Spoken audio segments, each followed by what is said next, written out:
Hi friends, എന്തൊക്കെയുണ്ട് വിശേഷം? ഇന്ന് നമ്മൾ ഉച്ചയ്ക്ക് ഉണ്ടാക്കാൻ പോകുന്നത് ഒരു നല്ല ചൂടൻ ചോറിൻ്റെ കൂടെ കഴിക്കാൻ പറ്റുന്ന ഒരു നാടൻ പയർ തോരനാണ്. എളുപ്പത്തിൽ ഉണ്ടാക്കാൻ പറ്റുന്ന ഒരു സിമ്പിൾ റെസിപ്പിയാണ് ഇത്. ഇതുവരെ ചാനൽ സബ്സ്ക്രൈബ് ചെയ്യാത്തവർ സബ്സ്ക്രൈബ് ചെയ്യണേ. പിന്നെ വീഡിയോ ഇഷ്ടപ്പെട്ടാൽ ലൈക്കും സപ്പോർട്ടും ചെയ്യണേ. അപ്പോൾ നമുക്ക് എങ്ങനെ ഉണ്ടാക്കാമെന്ന് നോക്കാം. അതിനായി ഞാനിവിടെ 1 കിലോ പയറാണ് എടുത്തിരിക്കുന്നത്. അതിൽ മൂക്കാത്ത പയർ, മൂത്ത പയർ രണ്ടായി തരംതിരിക്കുക. മൂക്കാത്ത പയർ നമുക്ക് ഒടിച്ചു നോക്കുമ്പോൾ തന്നെ മനസ്സിലാക്കാൻ പറ്റും. മൂത്ത പയർമണികൾ വേർതിരിച്ചെടുക്കാൻ എളുപ്പമാണ്.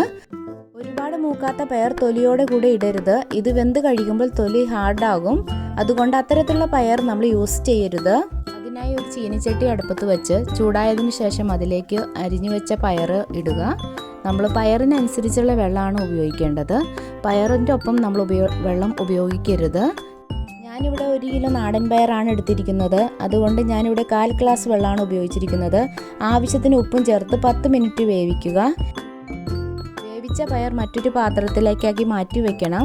ഇനി ആവശ്യമായ സാധനങ്ങൾ: തേങ്ങ, കറിവേപ്പില, 5-6 ചെറിയുള്ളി ചതച്ചത്, ആവശ്യത്തിന് ഉണക്കമുളക് ക്രഷ് ചെയ്തത്, 1 സ്പൂൺ കടുക്. ചട്ടി ചൂടായതിനു ശേഷം അതിലേക്ക് എണ്ണ ആവശ്യത്തിന് ഉപയോഗിക്കുക. ഞാനിവിടെ 3 സ്പൂൺ എണ്ണയാണ് ഉപയോഗിക്കുന്നത്. എണ്ണ ചൂടായതിനു ശേഷം കടുകിട്ട് കടുക് പൊട്ടിക്കഴിയുമ്പോൾ ചതച്ച ചെറിയുള്ളി നല്ലതുപോലെ വഴറ്റുക.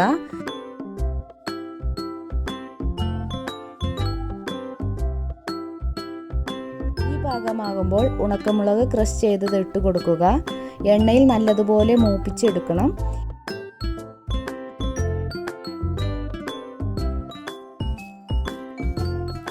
സമയമാകുമ്പോൾ ചെരുകി വെച്ച തേങ്ങ നമുക്ക് ഇട്ട് കൊടുക്കാം. തേങ്ങയും കറിവേപ്പിലയും ഇട്ട് കൊടുത്ത് നല്ലതുപോലെ മിക്സ് ചെയ്യണം.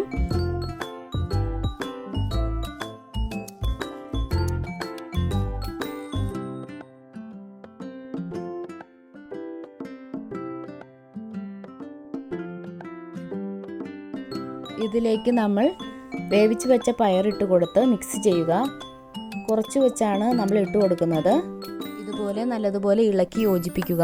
ഈ സമയം നമ്മൾ ടേസ്റ്റ് ചെയ്ത് നോക്കി ഉപ്പ് പാകമാണോ എന്ന് നോക്കുക. ഇല്ലെങ്കിൽ നമുക്ക് ചേർക്കാവുന്നതാണ്.